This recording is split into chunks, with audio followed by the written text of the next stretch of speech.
Look, when the Galactic Education Consortium decided to allow humans into their advanced xenobiology and threat assessment program, they probably thought they were being progressive. You know, real inclusive. Oh, let's give these adorable little Death Worlders a chance to learn about the universe's actual dangers. How precious. What they didn't account for was the fundamental problem with human psychology. We think everything wants to kill us anyway, so we've gotten really good at not dying to things that want to kill us. It's like our whole deal. But I'm getting ahead of myself. Let me back up. Dr. Zefka Allers was having what humans would call a day. The Velothian professor had spent the better part of 3 standard cycles preparing his advanced predator recognition course for the newest batch of interspecies students, and he was particularly excited about the human exchange student who'd enrolled. Humans, after all, came from what the Galactic Council classified as a Class 9 death world, the highest level on their habitability threat scale, reserved for planets where the primary survival challenge wasn't hostile weather or resource scarcity, but the fact that nearly everything alive was actively trying to kill everything else. The human in question was currently slouched in the back row, looking like he'd rather be literally anywhere else. His name was David Fleming, and if you asked him, he'd tell you he was only here because his xenobiology advisor back on Earth had said it would broaden his perspectives and help with his dissertation on interspecies ecological adaptation. What his advisor hadn't mentioned was that the class would be taught by a 7-foot-tall purple mantis-looking thing with way too many eyes, and a voice that sounded like someone gargling gravel through a synthesizer. They were on a space station orbiting Kepler 438c, a gas giant whose name David could pronounce perfectly well but honestly thought sounded like someone sneezing. "Welcome, students, to Advanced Predator Recognition," Dr. Zefka announced, his 4 primary eyes scanning the classroom, while his secondary eyes kept watch for potential threats. Old habits from his homeworld, where literally everything was trying to eat everything else. In this course, you will learn to identify and respond appropriately to the galaxy's most dangerous predatory species. A few of the students, mostly herbivorous species from peaceful garden worlds, shifted nervously. David just yawned and checked his phone. No signal, obviously. They were on a space station orbiting some gas giant, and the network lag was terrible. "We shall begin," the professor continued, "with audio recognition. The ability to identify a predator by its vocalization can mean the difference between life and becoming someone's lunch." Oh good, David thought, audio homework. Dr. Zefka activated his holographic display system, which was honestly pretty cool even if David wasn't going to admit it. Our first specimen, the Andromedan Shadow Stalker, apex predator of the Kepler 438 system. The speakers crackled to life, and a sound emerged that was, well, it was clearly supposed to be terrifying. It was this low, throaty growl that built into a sort of howling roar, complete with what sounded like clicking and some kind of weird harmonic overtone that made several students visibly shudder. The professor paused dramatically. "This creature has stalked the nightmares of 17 civilizations. Its call has been known to cause immediate paralysis in most sentient species. The psychological impact alone, that's just a cougar." The classroom went dead silent. Dr. Zefka's main eyes swiveled toward the back of the room where David was sitting, looking bored. "I beg your pardon?" David shrugged. "Mountain lion, cougar, puma, whatever you want to call it. We've got them all over Earth. That's literally just a big cat making cat noises." The professor's tertiary eyes began twitching, never a good sign in Velothians. "Student Fleming, I assure you that the Andromedan Shadow Stalker is no mere cat. It is a apex predator responsible for—" "Yeah, so are mountain lions," David interrupted, pulling up his phone again to check for messages he knew weren't there. "They'll straight up stalk you for miles if they're hungry enough. My uncle got treed by one for like 6 hours once. Had to call the fire department. You could have heard a pin drop.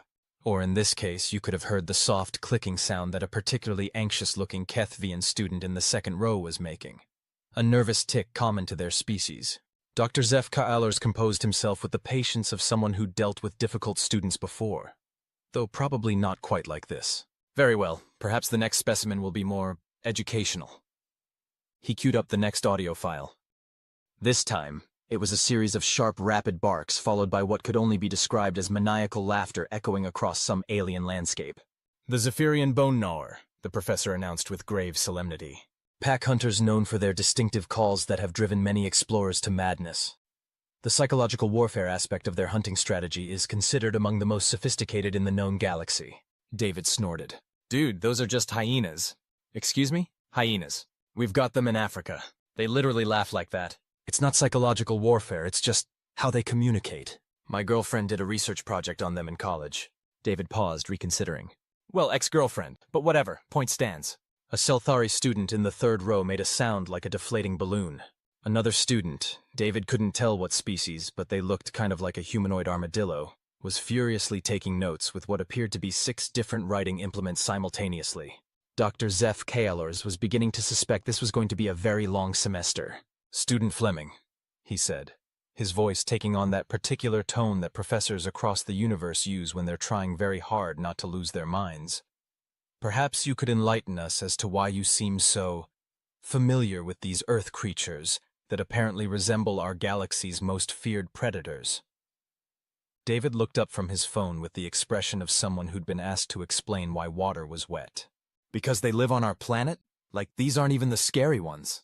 The classroom was so quiet you could hear the space station's life support systems humming. I'm sorry, said Professor Zeph Kaelors slowly. These are not the scary ones? Oh, hell no. David seemed to perk up a bit, like he'd finally found a topic worth discussing. Cougars and hyenas? That's like introductory level stuff. You want scary, try running into a grizzly bear when you're hiking. Or a hippo. Hippos kill more people than any other large animal in Africa. Crocodiles will literally death roll you into tiny pieces. And don't even get me started on the ocean. The armadillo-looking student raised what might have been a hand. What's in the ocean? David grinned, and somehow that was more unsettling than anything they'd heard in the audio files. What isn't in the ocean? Great whites, bull sharks, tiger sharks, saltwater crocodiles, blue-ringed octopi, box jellyfish, cone snails. He started counting on his fingers. Oh, and giant squid, like actual sea monsters with tentacles longer than most of your starships. Professor Zeph Kaelors was beginning to regret his career choices. Student Fleming, surely you're exaggerating. Am I, though? David pulled out his phone and started swiping through photos. Look, here's me swimming with bull sharks in Fiji last year. And this is from when my buddy and I went cage diving with great whites in South Africa. Oh, and this one's from Australia. See that little blue ring on that octopus? That guy's got enough venom to kill like 26 adult humans in minutes. He held up his phone, and the picture clearly showed him grinning next to what was obviously a very dangerous creature that any sane being would run away from very quickly. The nervous Kethvian student's clicking accelerated noticeably. Moving on, the professor said weakly. He queued up the third audio file, hoping against hope that maybe this time would be different. The sound that emerged was genuinely unnerving. A low, resonant howl that seemed to echo from multiple directions, building in intensity before cutting off abruptly, leaving behind an eerie silence. The Rigelian Night Terror, Dr. Zeph Kaelors announced, though with noticeably less enthusiasm than before. Solitary hunters known for their ability to completely disorient prey through acoustic manipulation. The few survivors of night terror encounters describe a paralyzing fear unlike anything else in the known galaxy. David tilted his head, listening. Oh, that's a good one. Wolves? I'm sorry? Wolves howling, pack coordination, territory marking, that kind of thing. Though this sounds like maybe timber wolves, the harmonics are a bit different from the gray wolves we have in Yellowstone. At this point, Professor Zeph Kaelors was starting to wonder if humans were just universally insane, or if he'd gotten the one human who'd somehow encountered every dangerous predator on their planet personally. Student Fleming, he said carefully, exactly how many of these creatures have you encountered? What, like, personally? David shrugged. I mean, I grew up in Colorado, so cougars and bears were just kind of a thing. Did a lot of hiking and camping. Then college in Montana, more wolves and grizzlies. Spent a summer in Alaska working on a fishing boat, that was fun. After graduation, I did some wildlife photography work, traveled around a bit. He gestured vaguely. You know, normal stuff. Right. The armadillo student was scribbling notes frantically. And you've never been eaten by any of these creatures? Well, no, obviously. David looked at them like they'd asked if water was dry. I mean, you just need to know what you're doing. Don't run from a cougar, make yourself look big. Don't run from a bear either, but you can sometimes scare off a black bear by making noise. Grizzlies. Well, you just try not to get in that situation to begin with. Wolves usually avoid humans unless they're rabid or something. A student near the front, some kind of crystalline species whose name David hadn't caught, spoke up in a voice like wind chimes. But how do you know which response is appropriate for which predator? Practice? David said, as if it were obvious. I mean, you learn to read the signs. Body language, vocalizations, environmental context. Plus, most predators don't actually want to fight unless they have to. We're not their usual prey, so they're just as unsure about us as we are about them. Professor Zeph Kylors felt a headache coming on. In Velothians, this manifested as a rapid color change in their cranial ridges, which several students were now staring at with concern. Student Fleming, he said, you speak as if humans regularly interact with these predatory species. I mean, yeah, they live on our planet. We kind of have to. David paused, considering. Though most humans are city people now, so they don't run into this stuff as much. But anyone who spends time outdoors learns the basics. The basics of predator interaction? Sure. Like, don't leave food out when you're camping unless you want bears. Don't swim at dawn or dusk if you're in shark territory. Don't corner any animal, especially if it has babies. Don't run from anything unless you're 100% sure you're faster than it is. David ticked off points on his fingers. Oh, and always pack extra food, water, and first aid supplies. And tell someone where you're going and when you'll be back. The professor stared at him. The whole class stared at him. David seemed oblivious to the growing atmosphere of existential horror. Let me see if I understand this correctly, Professor Zeph Kylors said slowly. On your planet, recreational activities routinely involve entering territories populated by apex predators. Well, yeah, that's where all the cool stuff is. David brightened. You should see Yellowstone in the spring, or the Northern Lights in Alaska, or the Great Barrier Reef, though that one's got some issues with bleaching now because of climate change. And humans do this for fun? Sure. I mean, there's nothing quite like seeing a grizzly bear in the wild, or watching wolves hunt. It's incredible. David's expression grew thoughtful. Though I guess it's different when it's just part of your world, you know? Like, you learn to respect it, but you don't live in terror of it. Professor Zeph Kylors realized he needed to sit down. His homeworld had exactly 3 predatory species, all of them approximately the size of Earth house cats, and they were still considered a serious threat requiring specialized training to encounter safely. Student Fleming, he said weakly, what would you consider a genuinely dangerous predator on your planet? David perked up again. Oh, now that's a good question. I mean, statistically, mosquitoes kill the most people. Malaria, dengue fever, yellow fever, Zika. He started counting again. But if we're talking about stuff that'll actively hunt you down, I'd probably say polar bears are up there. They're basically the only bear species that sees humans as food rather than a threat to avoid. Polar bears? Yeah, like grizzlies but bigger. And they live in the Arctic where there's not much other food around. Oh, and saltwater crocodiles. Those guys are just prehistoric murder machines. They can hold their breath for like an hour and launch themselves out of the water like a missile. The nervous Kethvian student's clicking reached a frequency that was approaching ultrasonic levels. But honestly, David continued, the most dangerous predator on Earth is probably other humans. We're persistence hunters. We use tools, we plan ahead, we work in groups, and we hold grudges. Most other predators just want dinner. Humans can be creative about their motivations. And that, Professor Zeph Kylors realized with growing horror, was when David's expression shifted slightly. Just enough to remind everyone in the room that humans hadn't gotten to the top of their food chain by being the fuzzy, friendly species that some of the other galactic civilizations seemed to think they were. The classroom was silent for a long moment. Right, the professor said finally. Well, let's move on to visual identification, shall we? He activated the holographic display, and a creature materialized in the center of the room. It was sleek, predatory, with elongated limbs and what appeared to be natural camouflage that shifted and rippled like living shadows. The vegan prime shadow meld, Professor Zeph Kylors announced. Ambush predators capable of perfect optical camouflage. They can remain undetected until... Oh, cool, it's like a cuttlefish crossed with a praying mantis. The professor's eye twitching was getting worse. Student Fleming, we've got cuttlefish on Earth. They can change color and texture to match pretty much anything. And praying mantises are ambush predators too.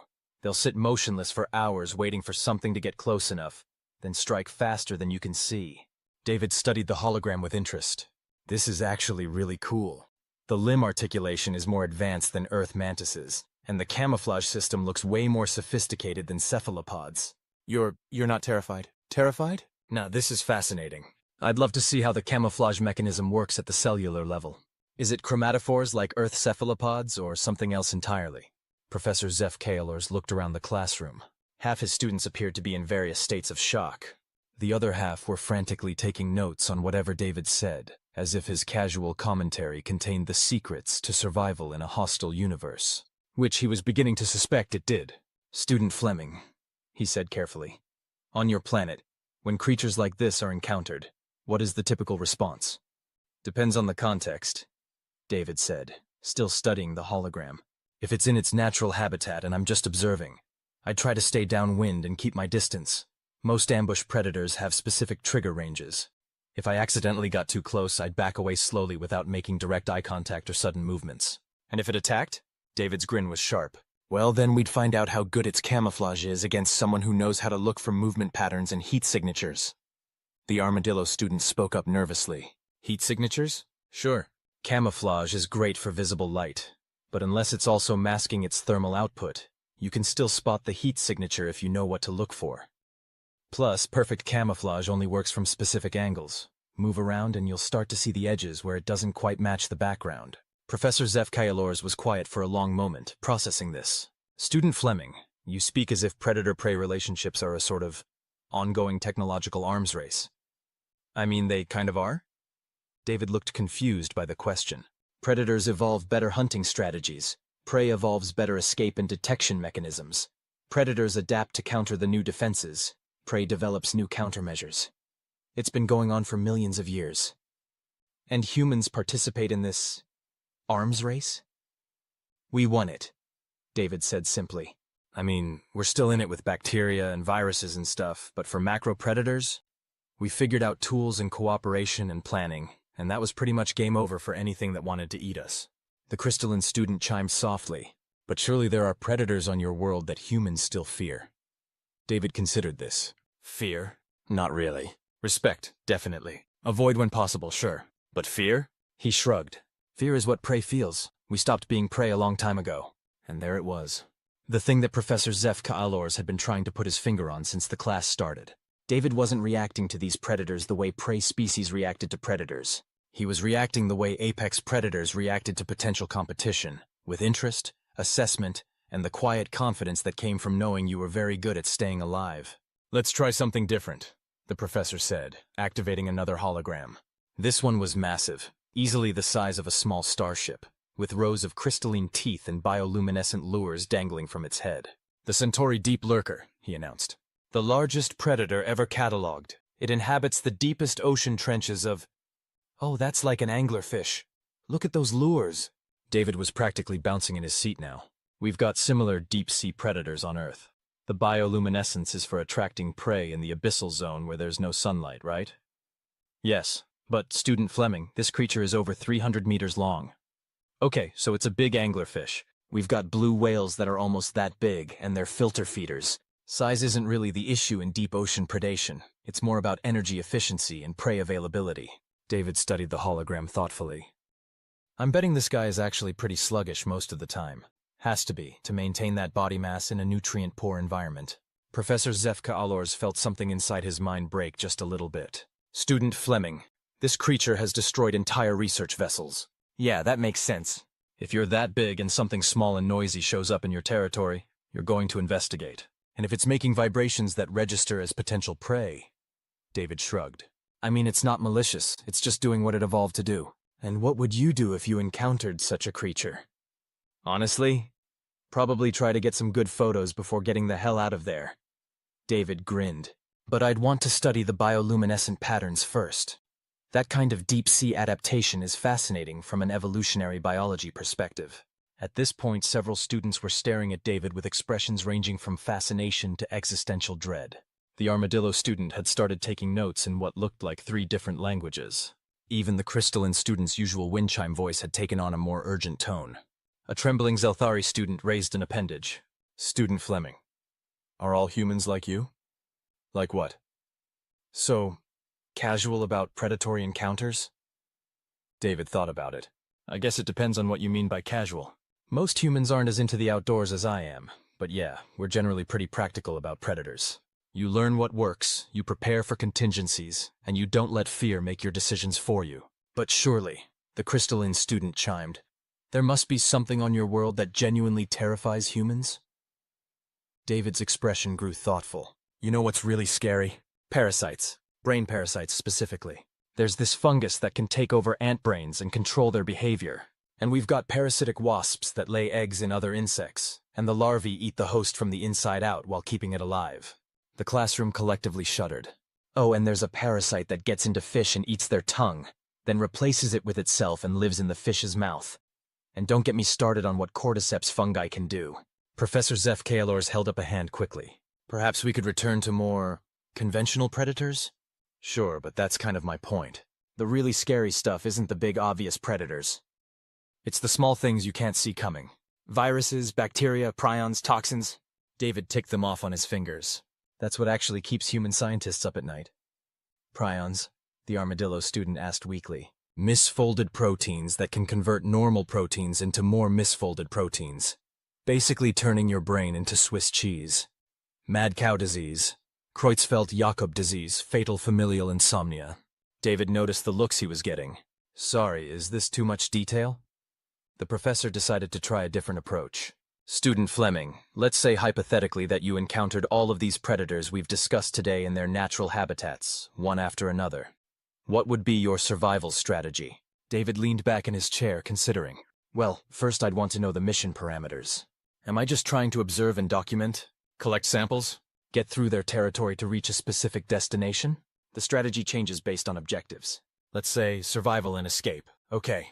Well, the shadow meld is an ambush predator, so the key is not triggering its attack response. Move slowly, check corners and concealment spots, use peripheral vision to spot movement. If it does attack, the goal is to make myself an unprofitable target.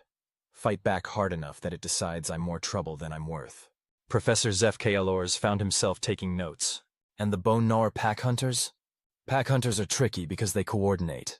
The key is not getting surrounded. Keep your back to something solid. Make yourself look bigger. Use noise and aggression to make them think you might be more dangerous than you actually are. If they're like Earth pack hunters, there's probably an alpha directing the hunt. Take out the alpha and the pack loses coordination. The deep lurker? Don't go in the water, David said immediately. I mean, obviously. If you have to be in the water, stay near the surface where you've got room to maneuver and it can't use its size advantage effectively. And the night terror?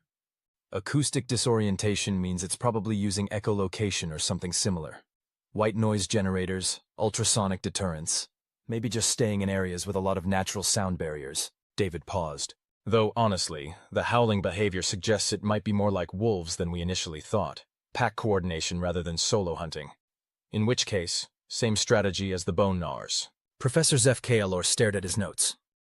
In 15 minutes of casual conversation, this human had developed more practical anti-predator strategies than most of his students learned in an entire semester. Student Fleming, he said slowly, how did you acquire this knowledge? What, predator response strategies? David shrugged. Growing up on Earth, I guess. Plus, I read a lot of nature documentaries and wildlife biology papers. And like I said, I've spent a lot of time in places where you need to know this stuff. But surely humans must have formal training programs for such dangerous environments. Some do. Military, park rangers, wildlife researchers, that kind of thing. But mostly it's just common sense and experience. David looked around the classroom. I mean, what do you guys do on your homeworlds when you encounter predators? The question was met with blank stares. We don't, said the crystalline student finally. Our homeworld has no large predators. They were eliminated centuries ago as a public safety measure. Eliminated? David looked genuinely confused. Like completely? What about ecosystem balance? Ecosystem balance? Yeah. Predators control prey populations, which prevents overgrazing and maintains biodiversity. Remove the predators and you usually get cascading ecological effects. David frowned. What happened to your herbivore populations after predator removal? Well, they did increase significantly. We had to institute culling programs. So you became the predators? David said matter-of-factly. Another long silence. I suppose we did. The crystalline student chimed softly. Professor Zeph Kaelors was beginning to understand that this conversation had taken a turn he wasn't prepared for. Student Fleming, are you suggesting that predator-prey relationships are somehow necessary? I'm not suggesting it, it's just Ecology 101. Predators and prey co-evolve. Remove one side of the equation and the whole system gets unstable. David looked around the room. Haven't you guys studied this stuff? We study predators as threats to be avoided or eliminated, the professor said carefully. But that's... David paused, clearly trying to figure out how to phrase something diplomatically. Okay, that's like studying fire safety by saying fire is dangerous, never go near fire. Which, okay, fair enough if you live somewhere fire isn't useful. But if you live somewhere cold, or you need to cook food, or you want light after dark, at some point you need to learn how to use fire safely instead of just avoiding it completely. The armadillo student spoke up hesitantly. Are you saying predators are useful? They're part of the system, David said. Look, I'm not saying you should go hug a grizzly bear, but understanding predator behavior, respecting their role in the ecosystem, learning to coexist safely, that's different from just running away screaming. Professor Zeph Kalors felt like his entire worldview was undergoing some kind of fundamental restructuring. Student Fleming, what would you say is the most important thing to understand about predators? David thought about it for a moment. They're not evil. They're not monsters. They're just animals trying to survive, same as everything else. Most predator attacks on humans happen because we've done something to threaten them, or we've gotten between them and something they need, or we've accidentally triggered their prey response instincts. He paused, then continued. The scary predators aren't the ones that hunt you because they're hungry. Those are predictable. The scary ones are the ones that hunt you because they enjoy it. And do you have such predators on Earth? David's smile was sharp again. Yeah, us. The silence that followed was profound. But here's the thing, David continued, his tone lighter now. Humans figured out a long time ago that cooperation gets you further than competition. We're persistence hunters and pack predators, but we're also social creatures who build communities and look out for each other. The predatory instincts are still there, but we've channeled them into things like competitive sports and video games and business. And space exploration? Professor Zeph Kalors asked quietly. And space exploration, David agreed. I mean, think about it. We looked up at a universe full of unknown dangers and said, let's go see what's out there. That's pretty much peak human behavior right there. The nervous Kethavian student had stopped clicking entirely and was staring at David with what might have been awe or terror. You're not afraid of the unknown. Nah, the unknown is where all the interesting stuff is. David grinned. Besides, fear is just information. It tells you something might be dangerous, so you should pay attention and be prepared. It doesn't mean you should run away. Professor Zeph Kalors realized that he'd learned more about predator psychology in one class session than in his previous decade of academic study. And it had come from the predator himself.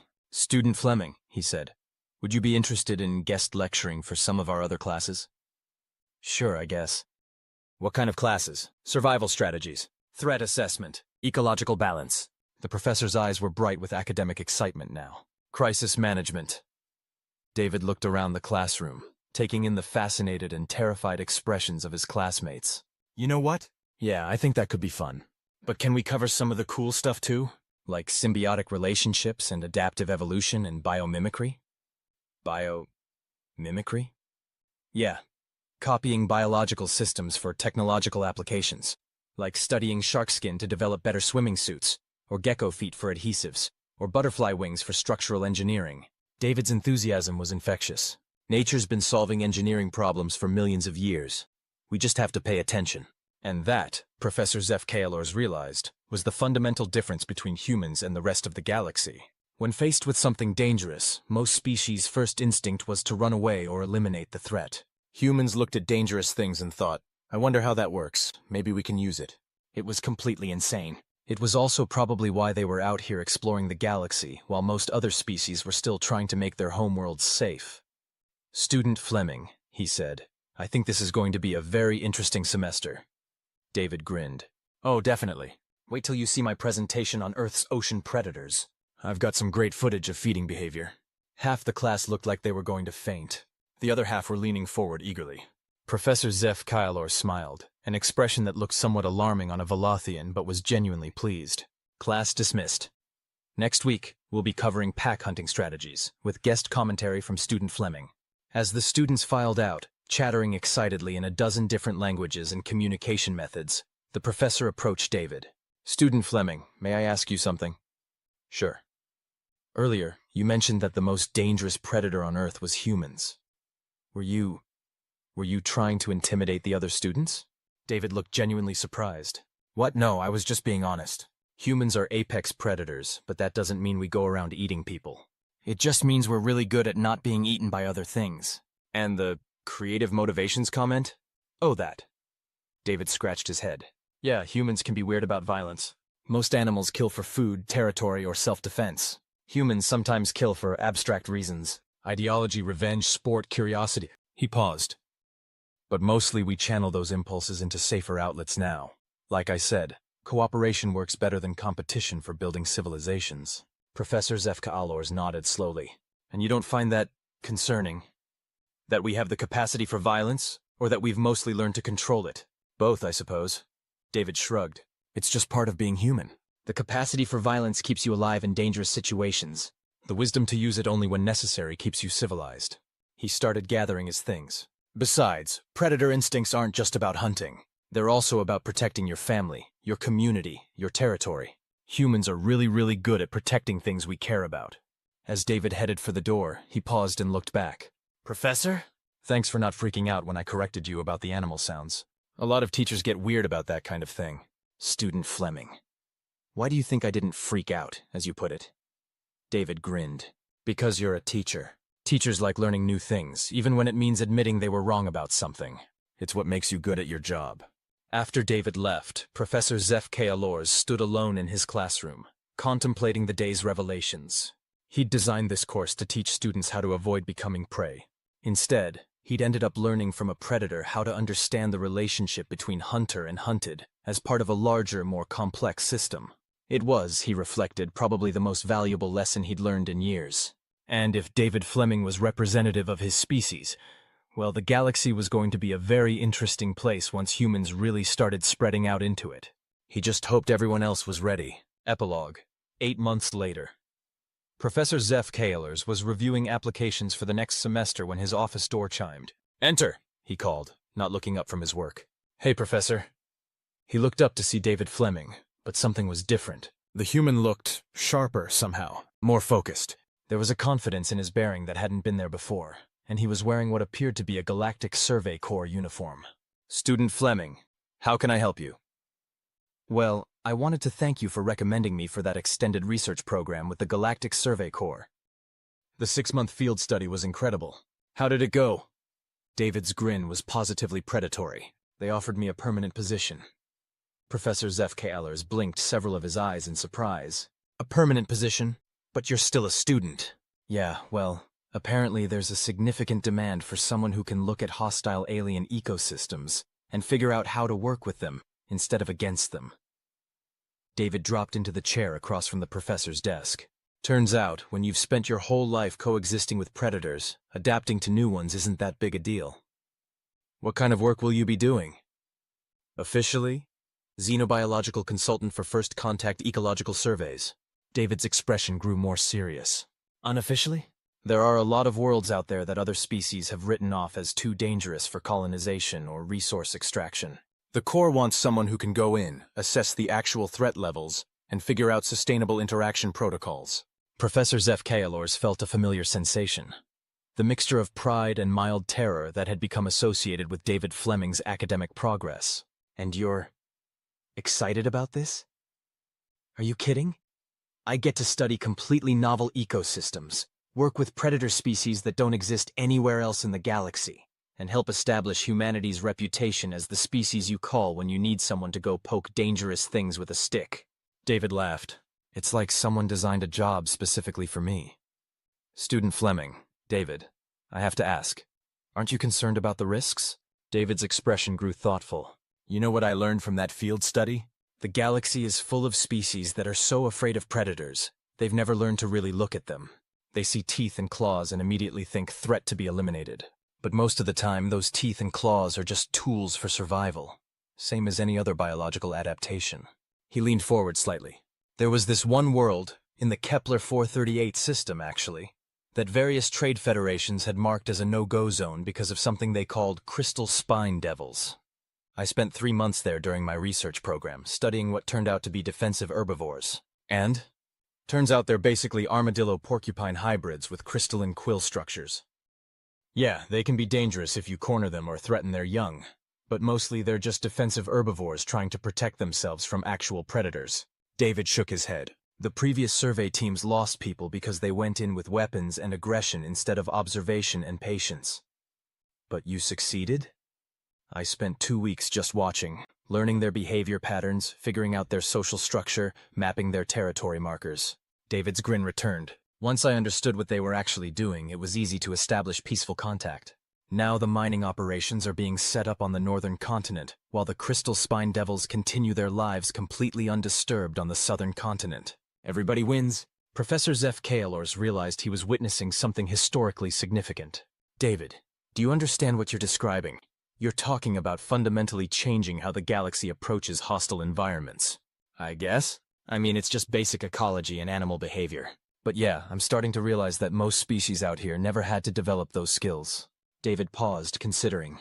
It's kind of like how humans are the only species crazy enough to domesticate predators. Domesticate predators? Dogs, cats, ferrets, even some birds of prey. We figured out that instead of competing with predators, we could form partnerships with them. They help us hunt or protect our territory. We provide food and shelter. David shrugged. Mutual benefit instead of mutual destruction. The professor felt his worldview shift again. It had been doing that a lot since David Fleming entered his class. And you think this approach could work on a galactic scale? Why not? I mean, obviously you need to be careful and respect the dangers involved. But most of the hostile worlds I've surveyed aren't actually hostile. They're just misunderstood. David stood up, gathering his things again. Plus, there's a lot we can learn from these ecosystems. Biomimicry applications, pharmaceutical compounds, sustainable resource management techniques. Where will you be stationed? They're giving me a ship and a small crew. Mostly xenobiology and engineering specialists who are interested in this kind of work. David's eyes lit up. Oh, and they're assigning me a Kethvian translator who specifically requested to work with me. Really? Which one? Kethzi Kliktar. He was in your predator recognition class and found my alternative perspectives on interspecies threat assessment to be paradigm-shifting. David did a pretty good impression of Kethvian speech patterns. Apparently, he wrote his thesis on human ecological adaptation strategies after that first semester.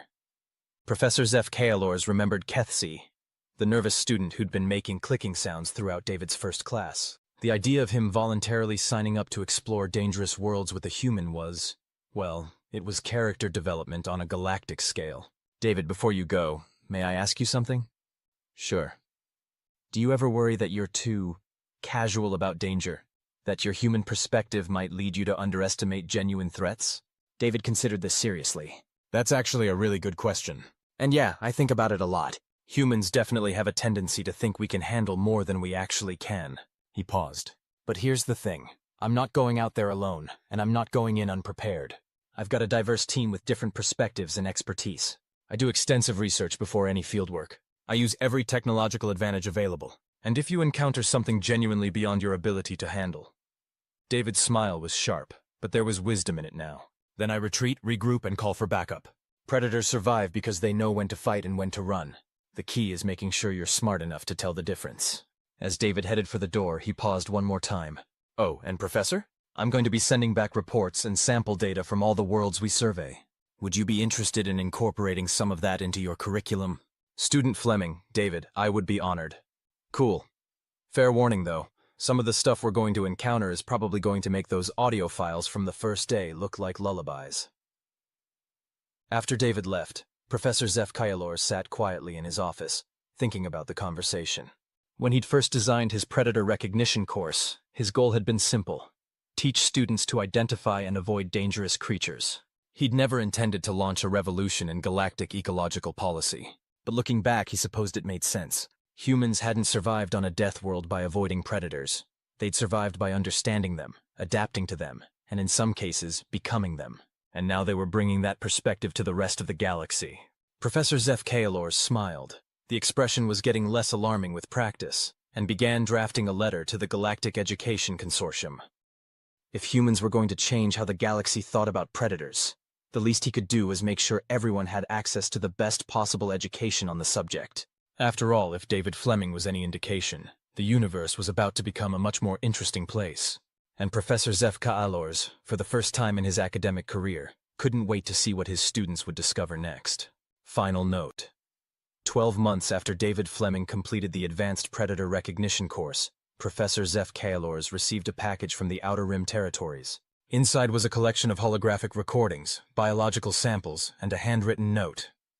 Professor, remember when you asked what the scariest predator on Earth was? I said it was humans and I meant it, but I think I gave you the wrong impression. We're not scary because we're violent or cruel. We're scary because we refuse to accept that anything is impossible. When we encounter something that should kill us, we figure out how to survive it. When we find something that should be our enemy, we figure out how to make it our ally.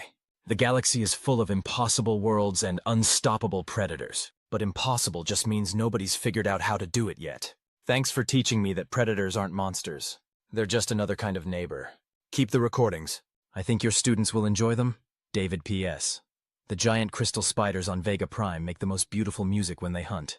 I've included a sample. Don't worry, they're actually pretty friendly once you learn to sing along. Professor Zeph Kaelors listened to the crystal spider recordings, which were indeed hauntingly beautiful, and realized that David Fleming had been wrong about one thing. Humans weren't scary because they were predators. They were scary because they were dreamers. And in a galaxy full of impossible worlds and unstoppable predators, that was exactly what everyone needed. Even if nobody realized it yet,